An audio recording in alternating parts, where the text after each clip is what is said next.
Now, but Ray, I have the crypto now. I have it in my local coin swap. I went into your dark alleyway and I bought Bitcoin. So what do I do with it, right? I bought Bitcoin and I bought ETH, right? So what do I do with my Bitcoin?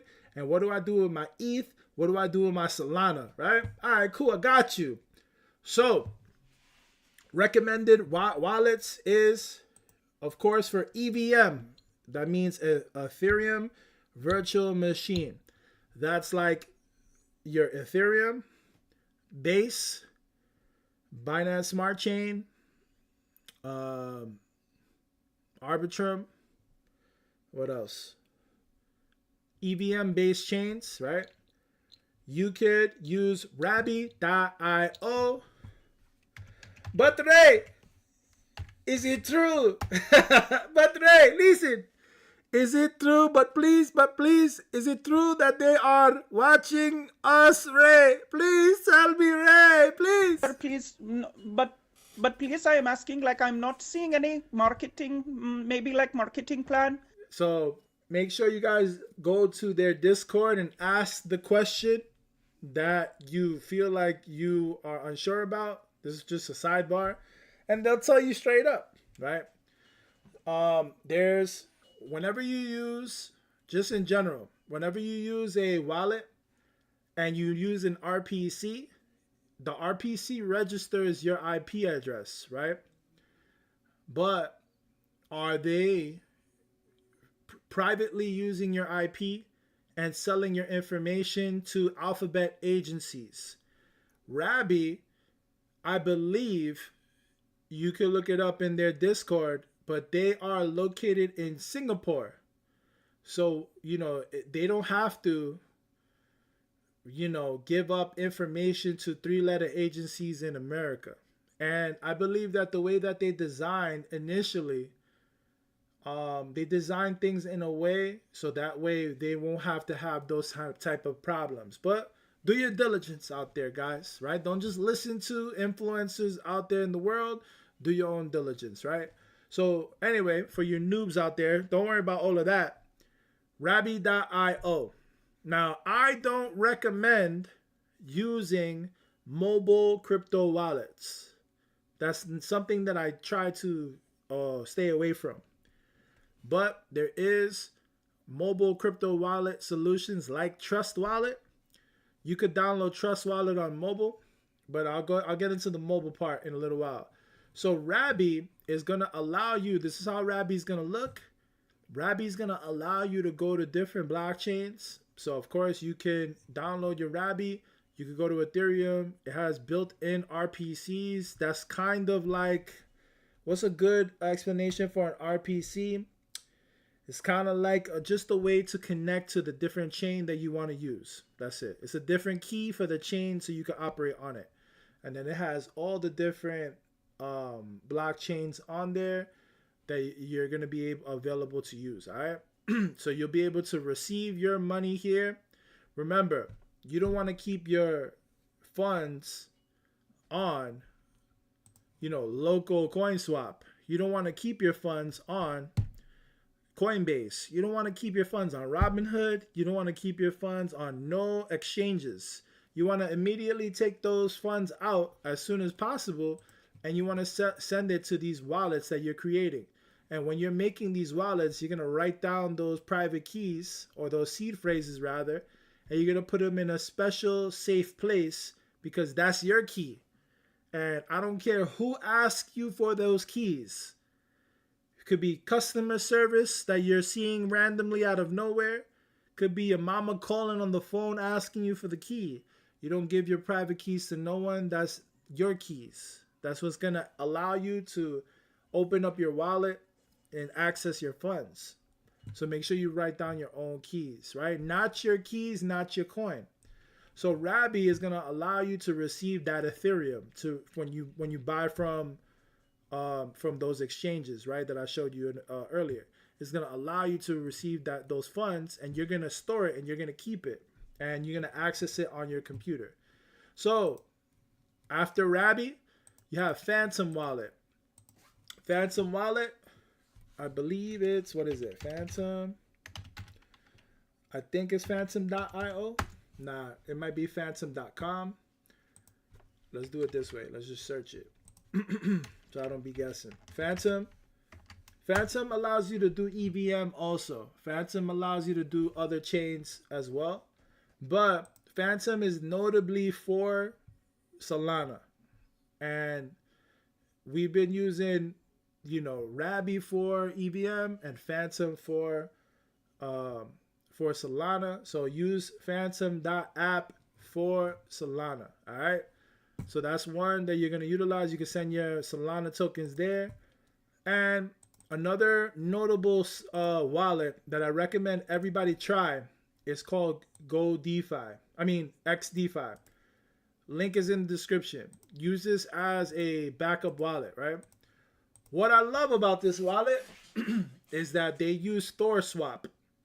And the reason why I like ThorSwap is because ThorSwap is a dope Bitcoin exchange, but it uses it gives you good rates on exchanges, right? So you could utilize XDEFI, especially if you're trying to exchange into or back and forth through Bitcoin for the best rate. So if you're somebody who likes to DCA into Bitcoin, like real Bitcoin, remember guys, just for the noobs out there, this is real Bitcoin right here. BTC, right? But on Ethereum, you have wrap Bitcoin, you have CB, BTC, and you have all these other variants of Bitcoin.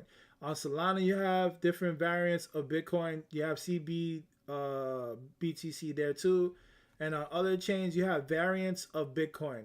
Those are not real Bitcoin, and there's smart contract risks with those variations of Bitcoin. Even wrap Bitcoin on Ethereum. As safe as you might feel with that BTC, that's not real BTC. There's smart contract risk with that BTC.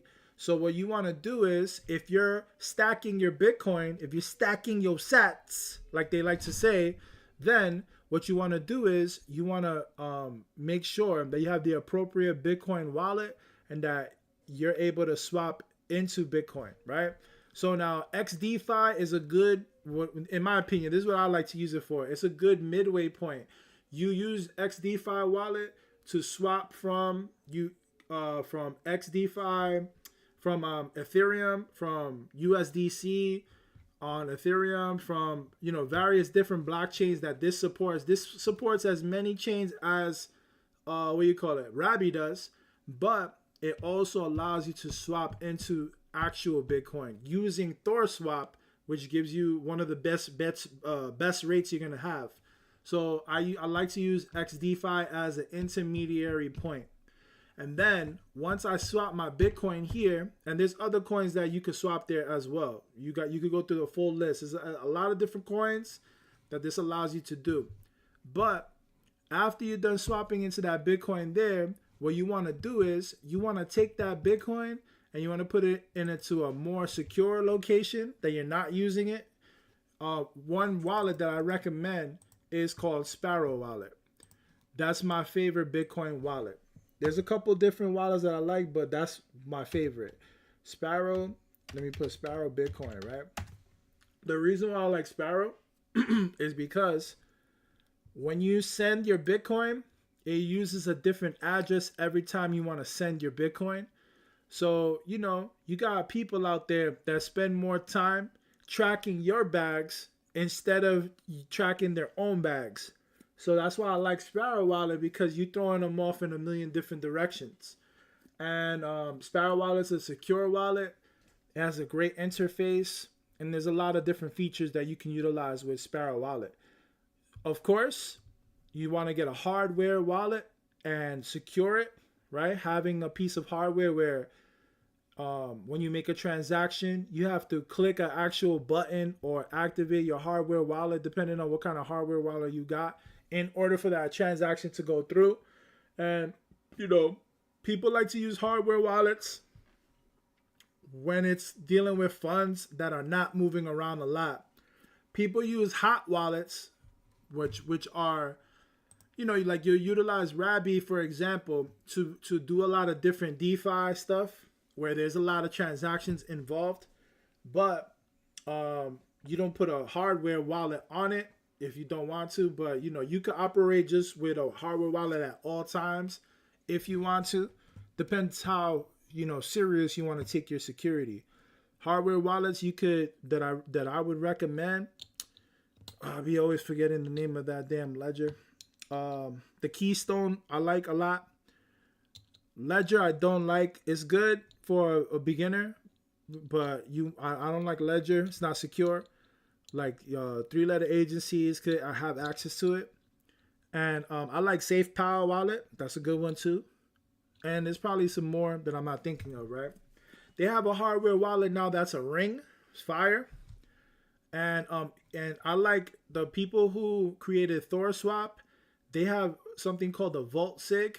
That's another advanced thing for another video, but it's pretty dope. You can utilize your own devices to be your hardware wallet.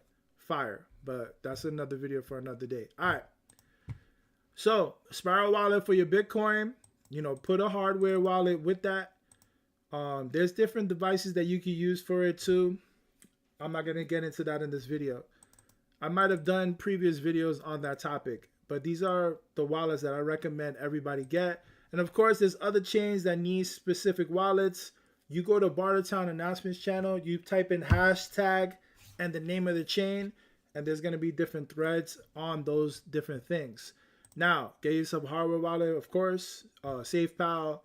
You could use a Ledger for a short-term solution until you do your research, and then you say you don't want to use a Ledger no more, and get a Keystone if you want to spend a little money. Do your research on what kind of hardware wallet you want to use. Depends on, once you go down the rabbit hole, you know, that's when you're going to figure out everybody's on a different scale when it comes to security and privacy. Some people are tinfoil around their whole house, put black garbage bags on their windows, use gloves when they type in on the computer. You know what I'm saying? There's levels to everything. And then there's some people who just leave the computer on. You know, they don't really care. So it's like, you got to find out where you fit, where you at with it. Keep your seed phrase safe and don't be afraid to make lots of wallets. And I'll add to that, every 3 to 6 months, start changing up your wallets, right? That's a good strategy. I don't recommend using mobile, but if you do, make a brand new seed phrase specifically for it and keep low funds on there, right? If you're using mobile, the only reason why you're using mobile is because you want to bust a trade, you know, on the go, right? You don't want to put your DApp that you're using on your phone. In my opinion, I don't think that's good. You know what I'm saying? In case something happens with your phone outside or whatever, you don't want to put a whole bunch of funds on your phone. Me personally, I don't use crypto. I don't put crypto on my phone at all, right?